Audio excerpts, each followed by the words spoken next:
Derbyite, I'm here with Charles Bryden and Zach Laws. We're here to talk about Twin Peaks: The Return, episodes 7, 8, and 9. We haven't had the opportunity to chat about Twin Peaks for a few weeks. We thought we would pick up every couple of weeks at least to talk about this. I really just want to focus on episode 8. That was the episode where it was kind of like a big, long fever dream art project, avant-garde something, and people either loved it or hated it or maybe felt slightly confused about it. I think I kind of really loved it, and I can't get it out of my head. I have not been able to get it out of my head since watching it a week and a half ago. So Zach, what do you think? Did you love it or hate it? Well, the short answer is that I loved it.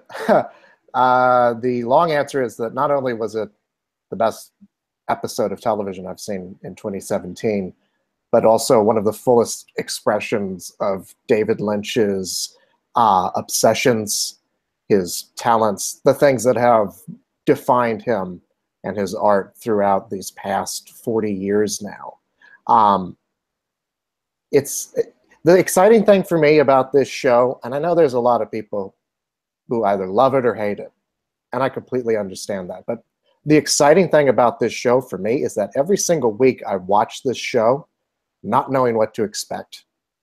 And I am invigorated, I'm confused, I laugh, I'm scared, I'm enchanted. And at the end of the episode, I wonder, what did I just watch? And I want to immediately talk to people who have also watched it and see what they thought.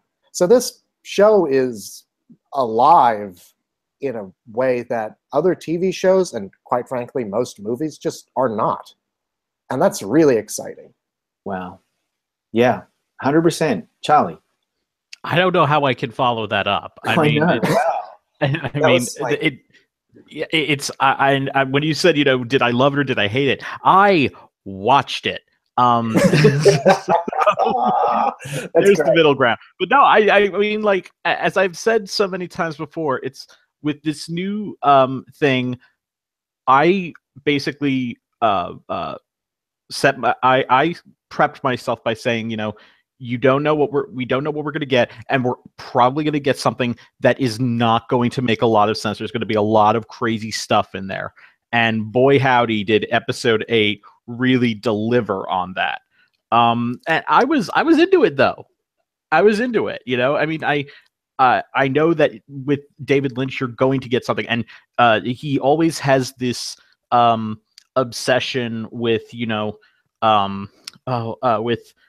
like industrial type things, and also the idea that nuclear war is something that would or the advent of the atomic bomb is something that would fascinate him makes a lot of sense. And so, like, when it came to that, and how the test of this atomic bomb in New Mexico was the unleashing of this catastrophic event. It made a lot of sense, and I was into it, and I love the weirdness of it. I'm just, some people are frustrated, but me, I'm all for it. Yeah. So the episode starts with Evil Coop in the car with the character's name is Jeffries, Ray, and they stop to pee or whatever, and then Ray shoots Evil Coop, and then these ghostly figures come out and tear at the body or whatever it is, and we see Bob's face. And so that's when I thought, okay, this is obviously something about the doppelganger and what's happening to him. But then it goes to 1945 New Mexico. The atomic bomb is detonated, and then we get a very long sequence of just. When I watched it, I didn't know what the hell I was watching, and it was really loud and confronting. And then the weird man goes into the house and goes into, and then he goes into the radio, all that stuff, right? And then you've got the giant with that other woman, and you see Laura Palmer's face. There's just so much to unpack. I don't even know where to begin, but I was transfixed and I was confused. And I didn't even know if I liked it at the time because it felt so uncomfortable and confusing. But then it was by the end of it that it all just kind of clicked in, and I said to myself and said out loud, I think I really loved that. And then I thought about it over and over and over again. So I'm not really making a lot of sense, which is probably apt for what we're talking about. But yeah. You know, it's funny when you describe that opening scene and all of the like the invisible hobos, I guess they are, start like that's called stabbing. Yeah, they start stabbing Evil Cooper. I remember watching that and thinking to myself, well, I'll bet that's the weirdest thing that's going to happen on tonight's episode. Right. I was like, and David Lynch said, just you wait. I remember like watching that. It was like watching something out of a nightmare. Yeah. With like the silent kind of screaming going on there, and you're just like feel paralyzed from not being able to move. It was like, that was really terrifying. I bet you the rest of the episode's going to be pretty straightforward from here. I was listening to TV recapper talk about some of these episodes, and he was talking about Lynch's style, and he talked about how Lynch is able to focus on something that for most people would seem mundane, but the way that he frames it can just fill you with dread of what is about to happen and who it's about to happen to. You just feel, and I think one of the most perfect examples of that was the glass box from the first episode. You know, that was just, you just felt maybe not terrified, but just utterly dreading what was going to happen out of that. And with the degree, I felt that with this episode, with that man walking around saying "got a light," you just know this is bad news. This is really bad. Like, the thing is also, I kind of get the bomb unleashing this satanic force, and that's what Bob is, and I'm kind of on board with all of that. It's when the woodsman, or that guy, the got-a-light guy, overpowers a disc jockey and then repeatedly broadcasts those words, this is the water and this is the well. He just says it over and over. I didn't know what the hell he was saying. I still don't even know what those words mean. Do you have any theories? I don't know what they mean either.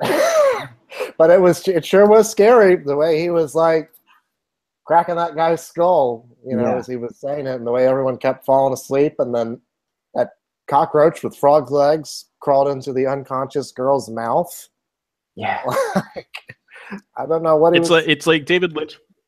It's like Lynch was trying to get back to what he was doing when he made Eraserhead, or his shorts when he was a student at the AFI. Yeah. So I'm hoping that we're going to get some payoff. We probably won't, and we just have to take it on face value. That I can live with. It's the stuff with the giant and the woman and the orb and Laura Palmer's face and the floating, the levitating, and like the weird light coming out of his head. That I don't understand at all. And was that in the same complex from episode 2, which was another one that we all loved dearly, talked about how it was a nightmare and all that stuff. Same thing goes with this. What do you say about that part of the episode?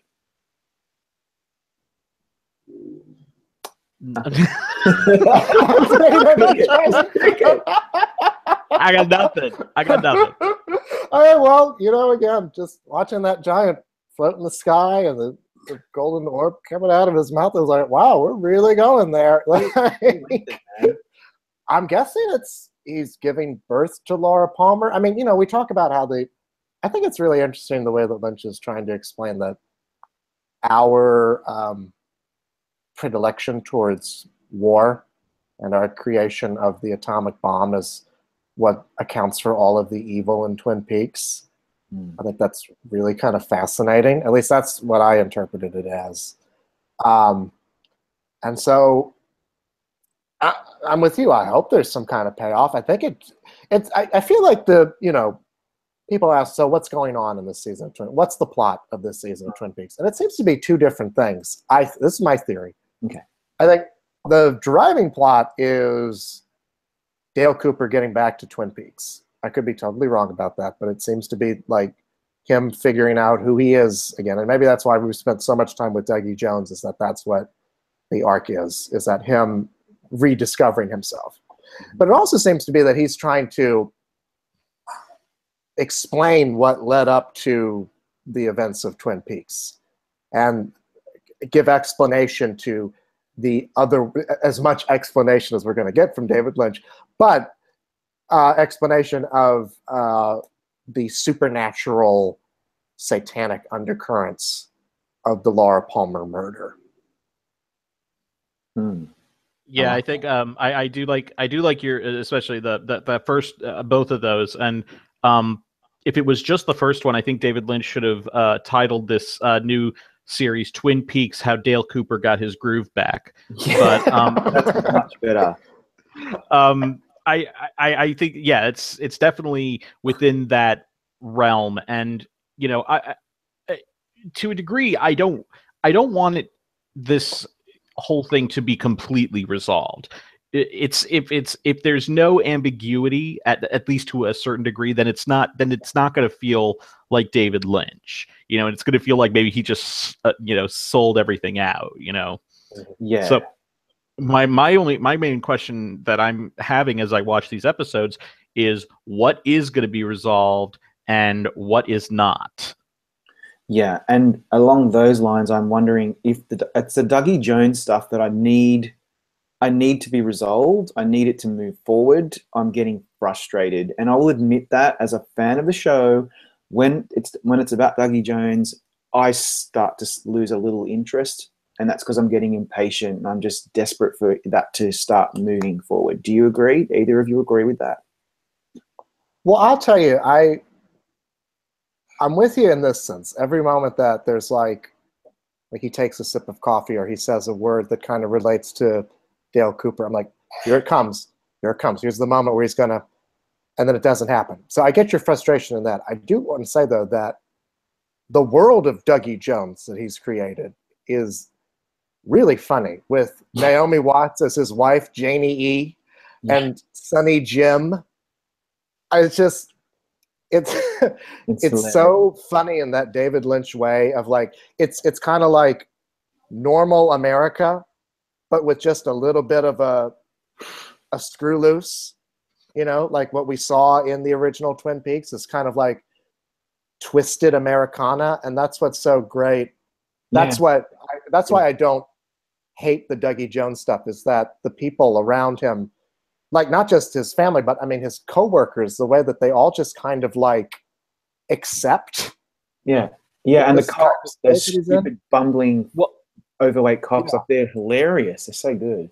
Well, remember, we got a bit of an explanation for that in the most recent episode when one of them, I think it was the supervisor, says, well, he had a car accident about 12 years ago, so he's kind of slow sometimes, which is like, okay, so that's why nobody in this, if this were any other situation, if someone was acting like that, you would call a doctor. Yes, you would.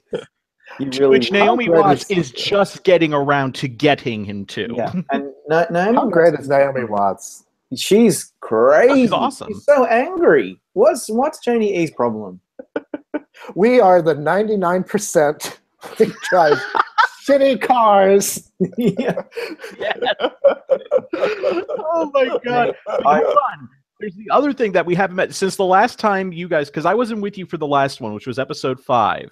Right. That was the last time we talked about this. The big reveal of this since then, that we were wondering, who's that person that Albert was talking about? I know the bar that she drinks at every night. Mm-hmm. And who was it? It was Diane. Oh, I know. That was great. And, what a great review. Oh god, it's played by Laura Dern, and every time she says "fuck you" to someone, it's just the greatest thing on the planet. It really hits. It's beautiful. I agree. I'm still thinking about something that Zach said. I love how you characterize that part of the show as Twisted Americana. I think that would have been a great subtitle for this series. Twin Peaks Twisted Americana, or Twin Peaks Electric Boogaloo. Something, it's just weird. It is twisted. It's like it's what we would see in a normal American kind of landscape, but the dial's been turned the wrong way. Mm-hmm. I love that. And I mean, I'm just rethinking of all the scenes that we haven't talked about. Yeah, please. Since then, within the Dougie Jones universe, what about that small bald man who is like trying to kill Dougie? What is that? Ike the Spike. Yeah. Yeah, and like that scene where he murders that woman who was supposed to kill Dougie is one of the most terrifying things. Yeah. Yeah, that was oof. Oof, that's chills. Yeah, and then when he goes to kill Dougie, and the arm is instructing him Yeah. to use his hand, it's terrifying, but also it's got this kind of like this bit of like pulpy humor to it in a way. You know what I mean? Where it's just For David Lynch, weird. that's for David Lynch, that's a zany comedy for him. You know. Yeah, totally. There's something also that happened in episode 7 where they get some of those excerpts from the diary out of the bathroom stall door, and there's some talk about how Laura, like maybe I'm trying to remember it, but it did give us some part of this larger arc storyline that we're trying to piece together about what happened with Laura. And do you remember what that said? I'm just trying to think. Yeah, I don't. I just cannot remember it all now. But it was. I do remember that it was actually pretty interesting. So there's more of that stuff happening over in Twin Peaks, the actual town. We're not spending a lot of time there, but when we are there, I think we're there for a reason, and it's all about trying to uncover what was going on with the Laura Palmer and the Palmer family storyline, and to find out where Dale Cooper is as well. Yeah. You know, there's this kind of like parallel. Remember, like, Hawk is like, the log lady tells Hawk, your heritage will help you find Dale Cooper. And he finds it in like, it's like the stalls are made by a manufacturing company that's in a Sioux Indian tribe or something like that. Yes. You know, or it's named after a Sioux Indian tribe. So, I think I just remember that I know that one of the entries, someone was saying to Laura that the good Dale is trapped in the lodge. So that has to be the way that we're going. That's going to open up what's happening, and they'll finally maybe either realize or try to help him, or something will come out of that. That was Laura was also one of the few people who could see Bob for what he was. Yeah. Now, although when Bob was assaulting her and eventually murdering her, she didn't see him then, but other instances she did see him, which most people weren't able to. Yeah, exactly. So any final thoughts you want to raise about these 3 episodes? I know, Charlie, before we started recording, you mentioned something very shocking that happened in episode. The other thing that filled me with dread when the that weird guy who we saw getting high with Amanda Seyfried is driving a truck, and they go to and then it cuts between that and the trailer park, Harry Dean Stanton and his character from Fire Walk with Me. And at that moment, I just had this, again, dread, just unbelievable dread. And I thought that the truck was going to hit him. And then it hits 7-year-old boy, and you see it happen. It's pretty bad. Oh my God. I think that's probably I think of everything that's been in this, I think I would probably put that as the most disturbing thing. Yeah. And absolutely that. Yeah, I mean, just that you see that, and then see the I guess the spirit go up into the air, and Harry Dean Stanton sees it go up into the air. So I'm just wondering,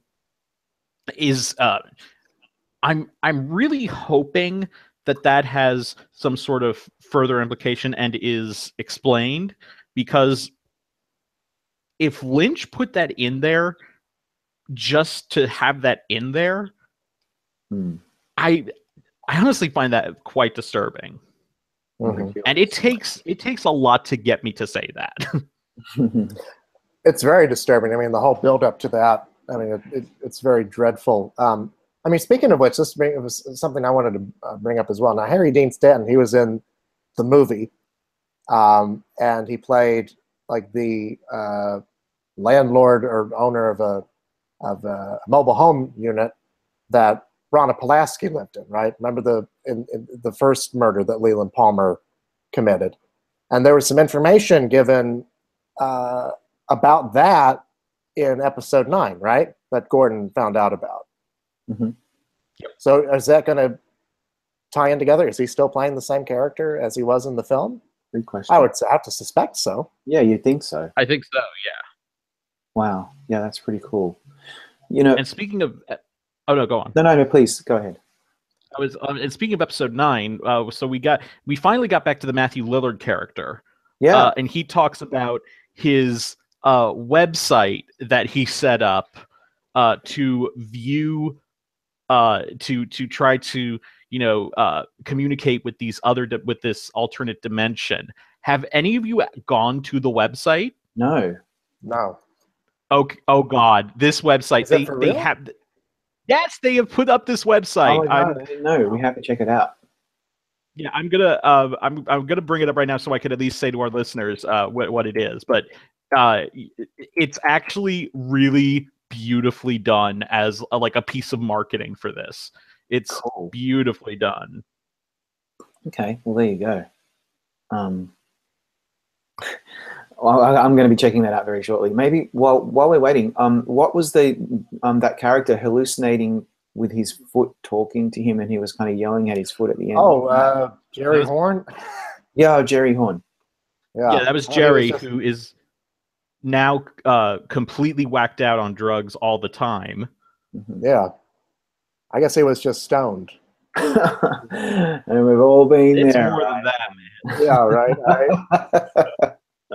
I'm glad we've got some stuff for Ben Horn. Speaking of which, he seems to have. Who's Ashley Judd playing? I'm trying to figure that out. Who is she playing? I don't know yet. By the way, something random that happened in episode 9. The guy that was, running around in the house and then he fell and hit his head. Yeah. What the hell was that about? I guess we're gonna get more information. I'm hoping from episode 10. I'm trying to remember.